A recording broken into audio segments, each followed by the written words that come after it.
What's going on, guys? It's Crazy for Coins again. I didn't post a Thursday video or a Friday video. I apologize for that. I don't know. I just wasn't really in the mood for it. Topics were kind of light, but and today's topic is going to be just basically a summary of some of the trades that I have recently done in the stock market. Um, I want you also guys to keep in mind that the market is looking very bloody right now, so I'm keeping my trading um, ultra conservative as I really don't see too many super strong plays out there that I want to do. Um, Although I did miss a couple. So um, anyway, the trade I did today was on New Age Beverages Corporation. I really like this stock because it had a really nice run up um, from, we'll say, the bottom at 310 ish, 305, all the way to 470. Ideally speaking, I wish it had run to more or less five. That way there'd be more downside. But my trade was, and my thought process was to short the stock.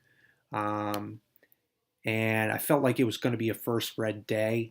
Um, and the reason why I shorted this stock is through what you're looking at right now here is pre-market data. Um, I felt right here when it slid down, when it had the gap up, you could see, of course, it's slow. Here we go. You could see the gap up from here, um, which doesn't matter really because it still has all this right here, all this resistance level. And if you look back, um, this is a marijuana play, by the way. So if you look, you could see it's already spiked multiple times. So it's really late in the pattern.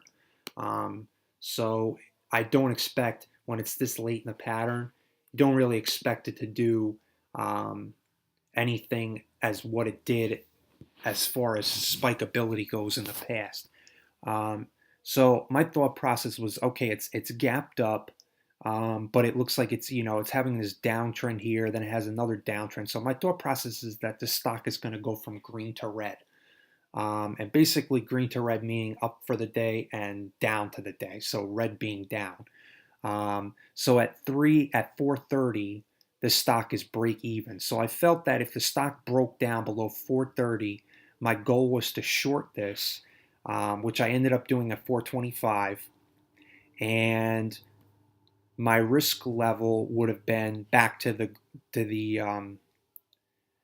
to the green. So 425, so probably about 7-8 cents a share risk maybe.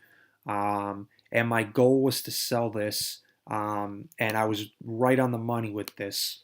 Is that my goal was to sell this in the low fours, and you could see right in here there looks to be some type of support, and my thought process was four would also act as the round number four as a support level. So my thought process at 425, I'll make 20 cents a share to lose about 7 or 8 cents a share. So decent risk reward. I didn't take a big position in this one, guys. I only made 30. I know, pathetic, $30. Because the reason is because that the stock had gapped up um, too much, meaning that the stock will overall the run it only it's a decent move from 305 to 470, but it's not anything where it's doubled or tripled and you have a small gap up to where you have significant downside after the green to red move. So I only shorted 500 shares due to this fact, and the fact, like I said, it's up um, almost 40 cents a share. So it's already come down significantly off the highs before it hits the green to red move. So that's for the reason for why I didn't, again, like I said, didn't take a huge position. I only made $30. I ended up selling this thing like a wuss. I have a bad habit of being very jumpy with the profits and jumpy in trades. And you could see right here. Oh, I'm sorry, I thought at 425. 424 executed at 416. So I scalped basically and I made 8 cents a share, which is pathetic. But um, I had the right idea, just was a little bit impatient in the trade. and next time I'll try to prepare more um, on a trade like this, like I did with. Let's see, is this? What do I have? Do I have it here for a second? Let's see. No, I don't. Let me type it in. Like XNet, where this would be a really perfect example, guys, of what I've been talking about. This is Zoomli, which is just basically, it was a Chinese wannabe Bitcoin play where they have their own cryptocurrency, and when all the crypto stocks were super red hot right here, you can see the volume and everything else. But um, basically, this was the perfect green to red move because right here you have 434 all the way up to the highest part of the candles, 1325. So you have a tripling right here with really good volume. So this candle right here, right in here, guys, I shorted it on the gap up. I was so convinced on this thing. Um, I ended up shorting 4,000 shares. I shorted some when it was still green in the 11s, I believe like 1130s, 1120s. I shorted 4,000 shares. I was trying to ideally short 9,000 shares because I felt that this stock was going to crash. Um, Given the pattern that I felt comfortable with, and again, I got too profit happy with the 4,000. I took a quick, I don't know, 17, 1800 bucks in 5 or 10 minutes. And the thing ended up tanking all the way down to eight and change. So 3 points plus downside. Unbelievable. But it goes to show you the first red day or, a big um, run up and then a fail morning spike where it only spikes up, 20, 30 cents or a little bit. That's usually your best option to trade those guys, these patterns, where it gaps up just a little bit on a huge spike. And that's when typically you see a lot more downside. So if we had that type of pattern, like I said before, I would take a much bigger position on NBEV and expect a lot more downside and potentially be more patient in the trade where I would potentially sell half of it. So that way I'd be much more comfortable and more relaxed in the trade as I would locked in the profit. And basically there would be no risk in holding it because even if it did go all the way back to my risk level and I bailed on it, I would still have a small profit or break even. So that was my first trade. Well, my most recent trade. This trade I made, guys, again, I'm just been horrible, but I mean, I'm on the right track where I'm picking the right setups. It's just, I'm not buying enough shares, and partially it's my jumpiness, and partially because, as you can see, the market is bloody red. It's not the same type of volatile run up that we've had before, where the market just keeps going up and up and up and up and up. So my trade here was on CRNT. I bought because it broke through this spike right here. So I purchased that, I think at like 458. And my thought process was, okay, it's ramping up. It broke through this. It broke through this. If you look at the long-term chart, really good, guys. 1 year, 3 years. I mean, you could clearly see it's broken out. 5 years, broken out. So over the super long term, guys, good looking chart. Um, so my thought process was, okay, this is a Friday. Wait a second, is it Friday? When did I buy this? Hang on a second, guys. I'm sorry about this. Um, yeah. So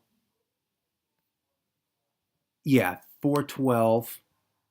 Is it 412? I bought on the 12th. Yeah.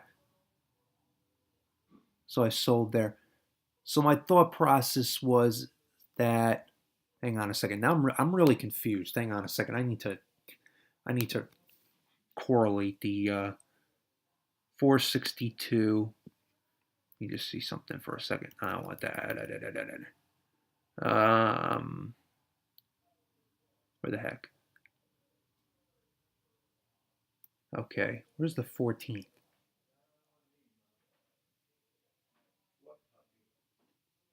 it just looks weird. But anyway, my thought process was to buy it um, in the 450s, the high 450s, and to sell the next day because I felt it would have a good chance of a spike up the next day into the fives. So my risk level was right about here, guys. So my risk was to risk about 5 cents a share to try to make about 35 cents a share, something like that. So a really good trade, but I got scared out of it mainly because the market has just been so ugly lately. Um, but that was my second trade. So between those two trades, I made 45, and the whoopsie trade where I lost 30. So I made 15 bucks on three trades. Whoop did he do? But this was my third trade, and I really like this. It's a marijuana play. Um, it ran from twos to the almost to the four. Then it pulled back here to 224. Straight down pretty much. No, with the exception here, there was no bounce. And then we had this nice bounce day right here. And my thought process was is that on Friday, as I've said to you before, Fridays into Mondays, short sellers don't want to hold. So my thought process is first screen day, higher profit, not higher profit, higher probability that it has a second green day in a good sector, the marijuana sector.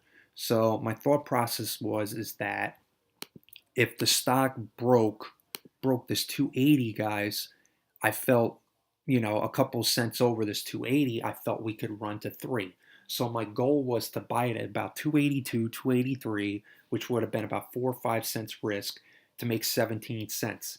Not a really great trade, but a trade and a pattern that I was willing to take. So I took initially, I took a 500 share starting position.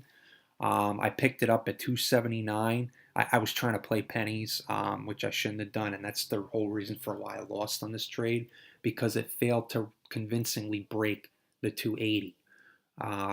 So I ended up exiting. Where did I exit? Where the heck did I exit? Right here. I exited right there because I just didn't like I didn't like the topping action. I just didn't like how the volume. If you look, guys, see how the volume faded off right there. It wasn't. I was hoping for volume like um, this to be over here so that we could get a push above the 280, but it just didn't happen. So I ended up selling. I sold at 275. Um, Bought at 279. This was only a starter position. I was looking to get 1,000 to 1,500 shares, but it just didn't work out. And you see, the next day it did have a small, tiny bit of a gap up, but again, it still failed to break that 280, and then you just saw it collapse the rest of the day. So other than that, I really don't see any more trades today. I'm going to try to, like I said, be super conservative with my trading. Only trade the best setups. And it's been a long-term process. Tomorrow I will do a review video on this, kind of light on topics for precious metals, so I'll probably be concentrating more on the stock market. But anyway, guys, hope you enjoy the video. Have a nice